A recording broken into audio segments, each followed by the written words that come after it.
বাংলাদেশের কিছু প্রাক্তন কূটনীতিবিদ আর কি, অর্থাৎ যারা বিভিন্ন ফরেন মিশনে চাকরি বাকরি করতো বাংলাদেশের পক্ষে, তো তারা দেখলাম যে জ্ঞানগর্ভ কিছু বক্তব্য দিয়েছে, যার সাথে অবশ্য সাধারণ পাবলিকের মতামতের খুব কমই মিল।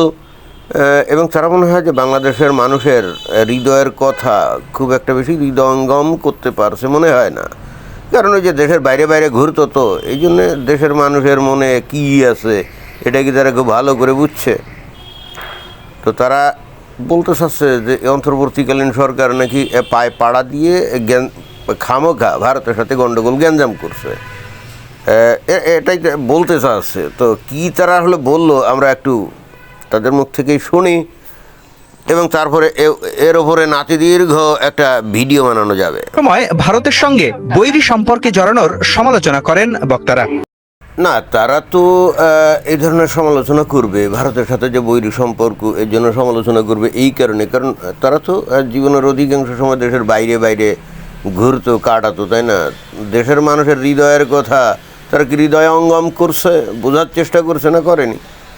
তারা কি দেখেনি যে বাংলাদেশের মানুষ দশকের পর দশক ধরে, আগে যেখানে তারা অনেকটা উদার এবং ধর্মনিরপেক্ষ ছিল, বাংলাদেশের মানুষ কিন্তু এখন উদারও নয়, ধর্মনিরপেক্ষও নয়, তারা হয়ে গেছে তৌহিদি জনতা, তাই না? তৌহিদি জনতা। তো হৃদয়ে যাদের তৌহিদিবাদ অর্থাৎ ইসলাম বেশি করে যখন চালু হবে, বেশি করে যখন ইসলামের প্রতি তারা আকৃষ্ট হবে, তখন একেবারে স্বাভাবিকভাবেই বিশেষ করে যে ভারত অর্থাৎ যারা নাকি আসলে হিন্দু, তাই না? তো তাদের প্রতি তো বৈরিতা তৈরি হবে, এটা তো অটোমেটিক্যালি কান টানলে মাথা আসার মতো, তাই না? তো দেখি তারপর কি বলে। এই সরকার আসার পরে কেন জানি না বারবারই ভারতের সাথে পায়ে পাড়া দিয়ে ঝগড়া করার একটা মানসিকতা, অর্থাৎ সস্তা পপুলারিটি অর্জনের জন্য তারা এই কাজগুলো করে যাচ্ছে। এইটা আপনার মনে হতে পারে যে সস্তা পপুলারিটি অর্জনের জন্য ভারতের সাথে পায়ে ফাড়া দিয়ে গ্যাঞ্জাম করছে, এটা আপনার বক্তব্য হতে পারে, কিন্তু বিষয়টা কি হলে তাই নাকি? বিষয়টা তো হলে তা না। বাংলাদেশের মানুষগুলা কী চায়, তাদের হৃদয়ে কী আছে? এখন অন্তর্বর্তীকালীন সরকার যদিও হয়তো নির্বাচিত না, কিন্তু তারপরেও জনগণের একটা মৌন ম্যান্ডেট তো তাদের লাগে, তাই না? লাগে না? যে 5 আগস্ট 2024 সালে যখন শেখ হাসিনা ভারতে চলে গেলেন, অর্থাৎ ক্ষমতাচ্যুত হলেন, তারপরে ডক্টর মোহাম্মদ ইউনূস সাহেব উনি ক্ষমতা আসলেন, তো তখন তো বাংলাদেশের মানুষ স্বতঃস্ফূর্তভাবে তাকে সমর্থন করছিল, এতে তো কোনো সন্দেহ নাই। তো এখন বাংলাদেশের মানুষ স্বতঃস্ফূর্তভাবে তাকে কেন সমর্থন করলো সেটাও তো বুঝতে হবে। সেটার কারণ কিন্তু এই যে আওয়ামী লীগের অতিরিক্ত ভারতের সাথে মাখামাখি, এগুলো তো আমরা উপরে উপরে দেখতাম, তাই না? ইন্টারেস্টিং ব্যাপার ছিল এই আওয়ামী লীগের লোকজন অথবা খোদ শেখ হাসিনা ভিতরে ভিতরে ভারতের লোকজনকে ধর্মীয় কারণে আদৌ ভালোবাসছেন, আমার কিন্তু সেটা মনে হয় না। কিন্তু যাই হোক, রাজনৈতিক কারণে এবং বৈশ্বিক প্রেক্ষাপটে তার মনে হয়েছিল যে ভারতের সাথে যদি সম্পর্ক রেখে চলা হয় ভালো, তাহলে উনি অনেক দিন ক্ষমতায় থাকতে পারবেন। এবং ঘটনাটা তো সত্য, দেশের মানুষ তো ক্ষেপ ছিল তার উপরে। এই জন্যে দেশের মানুষ কিন্তু এই কারণে ক্ষেপে নাই খুব বেশি যে শেখ হাসিনার সরকারের লোকজন তারা ব্যাপকভাবে দুর্নীতি করছে, হাজার হাজার কোটি টাকা দেশের বাইরে পাচার করছে, এই জন্যে দেশের মানুষ তারা ভীষণভাবে ক্ষুব্ধ না। এই জন্যে কিন্তু দেশের মানুষ তার উপরে ক্ষুব্ধ হয়নি, বরং উল্টে এই শেখ হাসিনার আমলে, সত্য কথা বলতে কি এটা বলতেই হবে, এটা তো সত্য ফ্যাক্ট, যে বাংলাদেশের অর্থনৈতিক উন্নতি যে পরিমাণ হয়েছে গত ওই মানে শেখ হাসিনার আগের আমল পর্যন্ত, গত সেই 40 বছর পর্যন্ত বাংলাদেশে কিন্তু অর্থনৈতিক উন্নতি ওভাবে হয়নি। বাংলাদেশে একটা নিম্নবিত্ত দেশের কাতার থেকে অনেকটা মধ্যবিত্ত দেশের কাতারের দিকে ধাবিত হচ্ছিল, এবং এটা এই শেখ হাসিনার প্রোপাগান্ডা বা তাদের প্রোপাগান্ডা এরকম না, এটা একেবারে পৃথিবীর বিভিন্ন দেশের নানা রকম রিপোর্টিং, বিশ্ব ব্যাংক, IMF বা ইত্যাদি ইত্যাদি বিভিন্ন দেশের নানা রকম সার্ভে টিপোর্ট থেকেই কিন্তু আমরা এটা দেখছিলাম। এবং খেলে দেখছিলাম কি, দেশের মানুষও তো সেটা দেখতো, উপভোগ করতো। কীরকম? বেকার লোকজন কমে গেছিলো, তাই না? বাংলাদেশে কিন্তু বেকার লোকজন কমে গেছিলো, বাংলাদেশে কোনো ভিখারি ছিল না, বাংলাদেশে চুরি চামারি কমে গেছিলো, এবং সত্য কথা বলতে কি রাস্তাঘাটে ভিখারি দেখা যেত না। তো রাস্তাঘাটে যে ভিখারি দেখা গেল না, চুরিচামারি কমে গেল, লোকজন মানে কি হঠাৎ ভালো হয়ে গেল এই জন্য নাকি? না, তার কারণ হচ্ছে দেশে কর্মসংস্থানের সেই যে সুযোগ সৃষ্টি হয়েছিল এবং সেই জন্যই তারা চুরিচামারি করতো না বা ভিক্ষা শিক্ষা করতো না। এটাই তো মূল কারণ।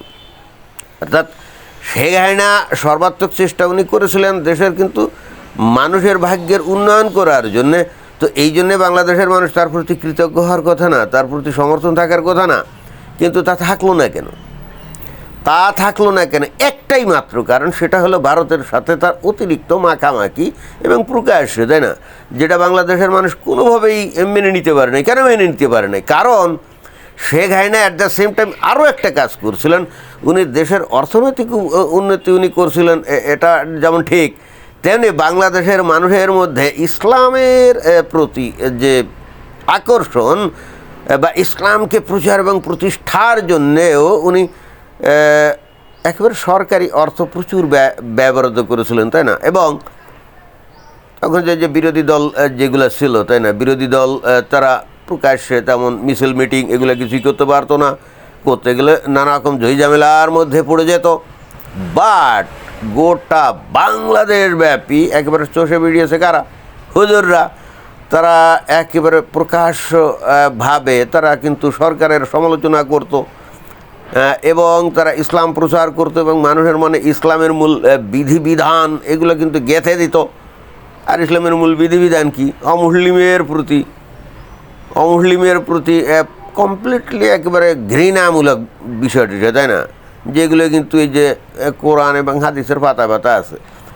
এখন বাংলাদেশের মানুষ তো নাস্তিক না, মুক্তমনা না, উদার না, ধর্মনিরপেক্ষ না, এবং খোদ শেখ হাসিনাও তো মানে উদার না, নাস্তিক না, ধর্মনিরপেক্ষ না, এটা তো বুঝতে হবে।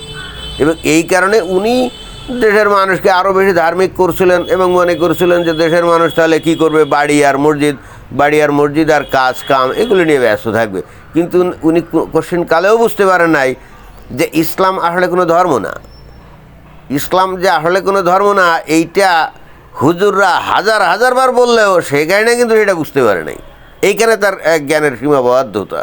ইসলাম is nothing but a political ideology in disguise of religion. এই জন্যই তো ইসলামী শাসন, ইসলামী রাজনীতি, ইসলামিক দল এগুলো কেন?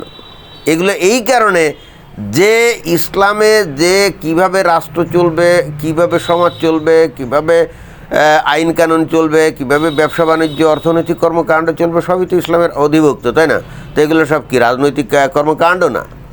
তাহলে কোনো দেশে ইসলামিক শাসন, তালিবানি শাসন বা ইসলামিক স্টেট অথবা ইসলামিক খালিফাত এগুলো, এই টার্মগুলো কেন? ইসলাম যদি শুধুই মাত্র ধর্ম হতো, এটা তো হতো জাস্ট ব্যক্তিগত ব্যবসা, তাই না? ইসলাম তো হলে ধর্ম না। ইসলামটা হলো একটা আরব কালচার সমৃদ্ধ একটা আগ্রাসী রাজনৈতিক মতবাদ। সুতরাং বাংলাদেশের মানুষ যত বেশি ইসলামের প্রতি আকৃষ্ট হবে, তারা তো তত বেশি বাংলাদেশে ইসলামী শাসন কায়েমের স্বপ্ন দেখবে, তাই না? আর তখন তারা গিয়ে স্পষ্ট টের পাবে বাংলাদেশে ইসলামিক শাসন প্রতিষ্ঠার সবচেয়ে বড় বাধা হলো ভারত। এবং ধর্মীয়ভাবে, মানে ইসলাম ধর্মীয়ভাবে ভারতের হিন্দুরা কি মুসলমানদের শত্রু হবে? এটাই তো। আর এই শত্রুতার বীজ তো এই নতুন করে তৈরি হয় নাই, সেই দ্বিজাতি তত্ত্বের মাধ্যমে সে তো আরও অনেক বছর আগে সেটা শুরু হয়ে গেছে, তাই তো। তো তাহলে এখানে এই যে এই প্রাক্তন যে কূটনীতিবিদরা বলল যে কথা নেই বার্তা নেই, হঠাৎ করে পায়ে পাড়া যে গণ্ডগোল গ্যাঞ্জাম বাধায় এই অন্তর্বর্তীকালীন সরকার ভারতের বিরুদ্ধে, বিষয়টা হলো এরকম না। অন্তর্বর্তীকালীন সরকারের লোকজন যারা আছে, বা বিশেষ করে ডক্টর মোহাম্মদ ইউনূস, উনি তো খুব ভালো করেই জানেন যে বাংলাদেশে ক্ষমতা থাকতে গেলে মন্ত্র একটাই তাকে গ্রহণ করতে হবে। সেটা কি?